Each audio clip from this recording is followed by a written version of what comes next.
How wide-spaced and deep do you need to drill to delineate the deposit? What is the cost per meter to drill? We're very lucky with this deposit area because the material is close to the surface.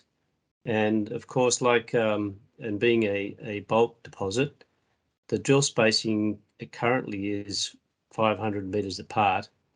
And the consistency of the mineralisation is such that that makes it compliant with 43-101. The other point to note is that our drilling costs are going to be minimal because of the wide spacing. And currently we can achieve air core drilling for about $60 a metre plus an assay. So for an all-up cost of just under $100 Australian, we should be able to delineate the resource in greater status for not very much drilling, as we only need to drill down to 30 metres. The deposit appears to dip gradually. How deep under cover do you plan to drill? Very fortunate in this case as well, in that the deposit is very flat lying, so less than 2 or 3 degrees, and the formation that we're targeting is no deeper than 30 metres, which means that our overburden to surface ratio is quite high. So on an open pit type arrangement, we would have a close to 1-to-1 strip ratio, which means that we won't have a great deal of overburden. What deleterious elements are present in the deposit? Well, Mother Nature has done a great job for us at this area, at the Cambridge, and it's really a sediment which hasn't got a great deal of deleterious material. Most of the other added parts to the formation can be washed out, which means that we end up with not a great deal of gangue in the ore that we intend to send out as a concentrate. Is there uranium? If so, is this a problem, or is there enough that you could recover it as a byproduct?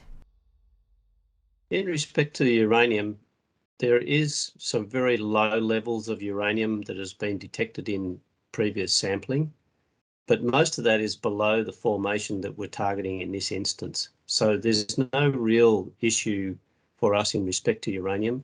We don't need to go into the deeper part of the formation, and so there's no issue with us in respect to uranium in this deposit.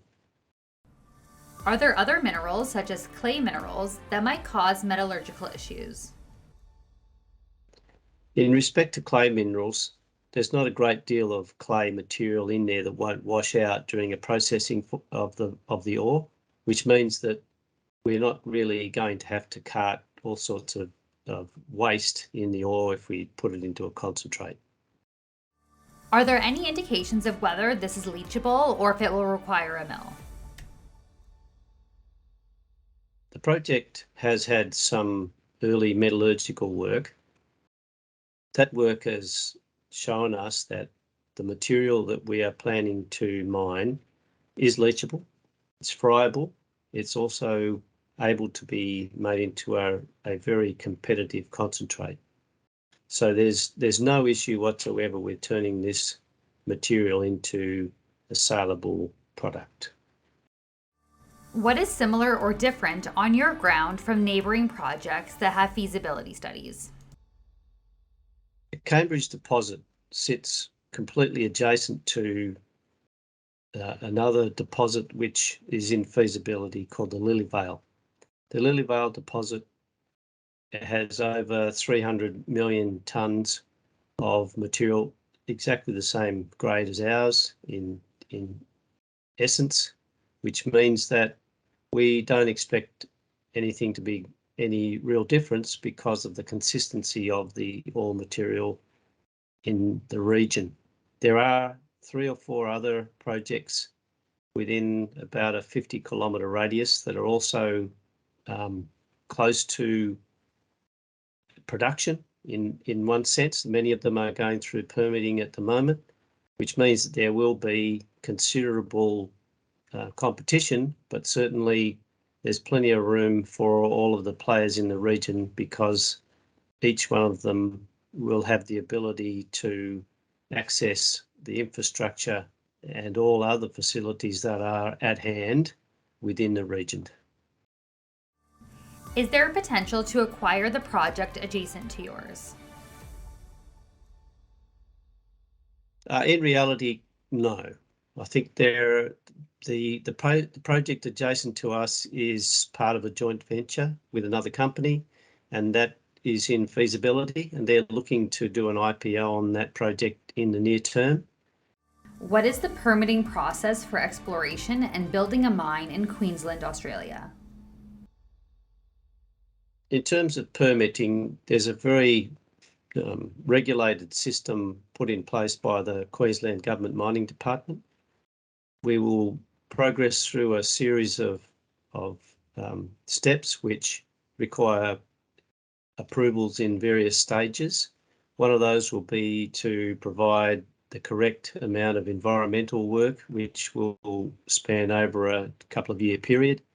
But in the meantime, we will be certainly able to do test pits and a smaller mine trials to make sure that our product is acceptable to the market. But certainly there is a tried and true proven path of planning and permitting, which will force this project down the line. And the Queensland Government has been extremely keen to support the industry and bring it to the front in the world's stage. Is the Queensland Government providing any support to the industry?